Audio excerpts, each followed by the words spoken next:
Bonjour à toutes et à tous, bienvenue dans La Voix locale. Aujourd'hui, on parle d'un sujet sensible, mais essentiel, la liberté de la presse. Oui, Anita.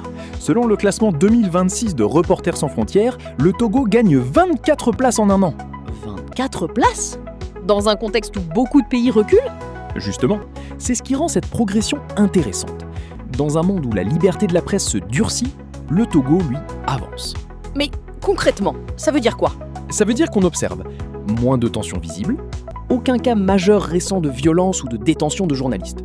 Et aujourd'hui, ça, c'est déjà un signal fort. Autre point important, le paysage médiatique change. Les médias en ligne prennent de la place, radio et télévision restent actives, et la régulation évolue avec la HAC. Donc on a un système qui s'adapte progressivement, mais il faut nuancer. Exactement. Le Togo reste dans une zone dite difficile.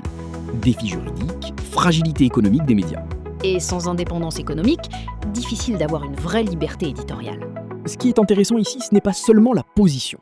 C'est la trajectoire. Là où beaucoup reculent, Le Togo avance. Mais maintenant, le vrai défi commence.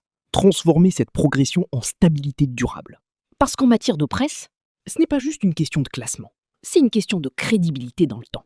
Merci de nous avoir écoutés. C'était La Voix locale. À très bientôt pour un nouveau décryptage.